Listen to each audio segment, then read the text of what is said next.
Our heart goes out to the fallen heroes in Eastern Congo. Mr. Vic, good evening to you. Good evening, bro.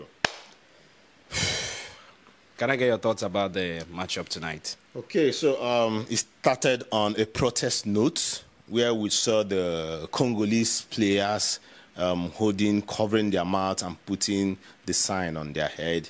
And it was just for the people of Congo, Eastern Congo, who has seen so much of atrocities out there. And we all know the issues why we have this war in Congo. It's about how rich, like I said, there's no country in Africa as blessed, as rich as Congo. But what is happening there is just so bad that, yes, one might even say the Americans or the French and all that having their interest, but then it is in the power of Africans to unite and fight their battles. And these battles I'm trying to tell you is not about carrying guns, it's about coming to the table and negotiate and move your country forward. Since Belgium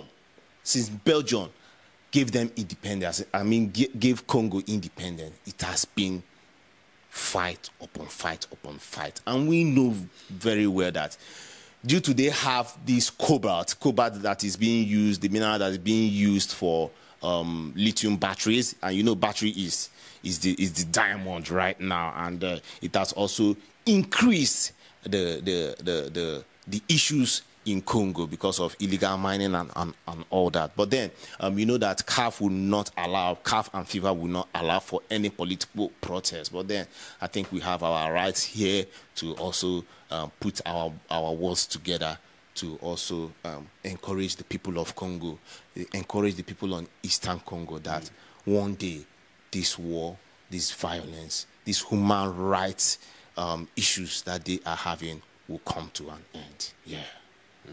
Thank you. So for the match, it was a sad loss for me that Congo were eliminated, because if our viewers should go back to our previous videos, you find out that I am a fan of the Congolese national team. Not only that they play well, not only that they have also a good league out there, but then I was like hoping that with this cup, that's the Nations Cup, the country can unite, because see, we cannot take away what football does for us as nations, okay? So I was expecting that if they get to the final, maybe that might also bring some kind of lasting peace in Congo. But then football was split today, and they didn't come out to play football. As in, it wasn't their day actually, and they lost. Ivory Coast on their own part, yeah, the momentum is back. They are playing. You saw the goal by Hala. Yeah, Hala, who we need to also take a cue about from his life. We need to also learn one or two things from him, because they say the downfall of a man is not the end of the world. Hala had some health issues with cancer, testosterone cancer. And yes, for you guys, we know that the majority of our viewers are men. Please go out there and check yourself.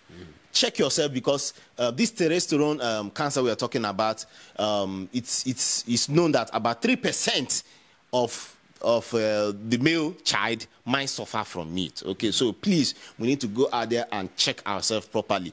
Hala, who we believe that Hala will go through the treatment he went through and also come back to play football, and that's one, I need to appreciate God for that. And secondly, I need to appreciate the doctors, the scientists out there that have been toiling night and day to bring the cure of cancer. And look at what is happening to him. He's back on his feet, banging in that winning goal. Yes, even today, I think he was wasteful too, because I expected him to score 3 goals today.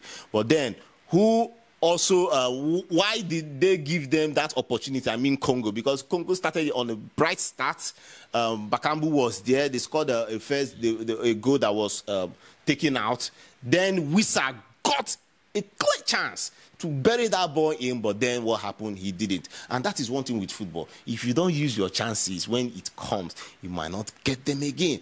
And what happened? Ivory Coast came into the game and they were just all their dominant. But then they were wasteful. And that is the issue with them.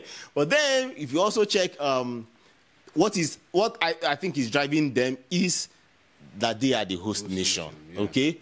But then, I think later we'll do a proper analysis when maybe from tomorrow when we start talking about the final improper, okay? Ivory Coast versus Nigeria. I'll come. we've got loads and loads of things to talk about them. But then, one unique thing with Ivory Coast is that, yes, they are the host nation. They've told us, Akwaba, welcome, welcome, welcome. But then, they can foul. They can foul.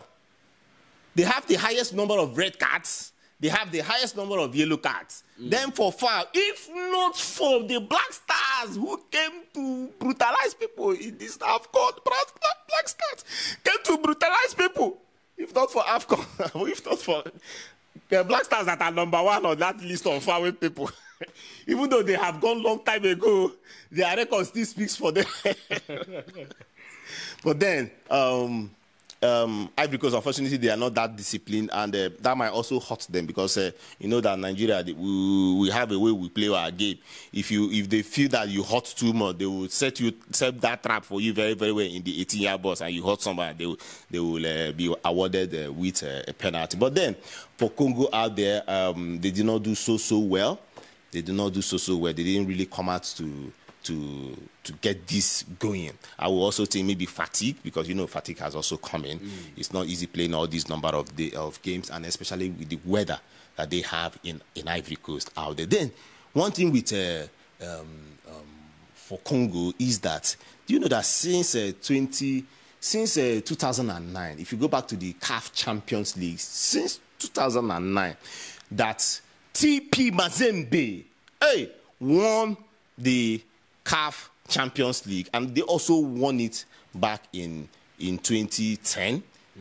Since then, it's been about nothing African, except in 2016 or 2015 that Mamelodi Sundowns broke the jinx. And what do we have? Since then, since 2011 till date, it has only been two club side outside Northern Africa, that is TP Mazembe and Mamelodi Sundowns, that have won the CAF.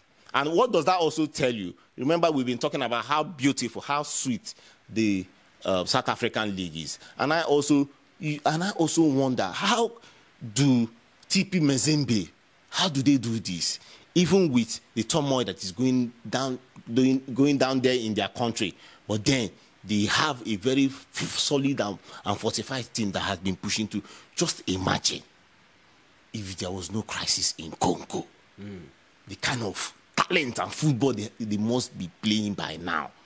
That is the problem with wars and conflict, and Africa needs to do something about that. Sure. We need to do something about that. So big kudos to them.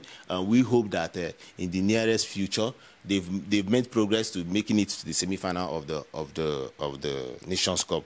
But then we hope Nations Cup, another round is coming very, very close. Maybe about 18 months, it should be knocking on our doorstep. So big ups to the entire team. Big ups to the Ivory Coast team. You guys from bottom, you guys are rising and rising, and you want to bam bam. You want to play with the big boys. Play with the big boys. We shall see. Obviously. Yes, bro. Yes, bro. All right. So those of you watching this for the first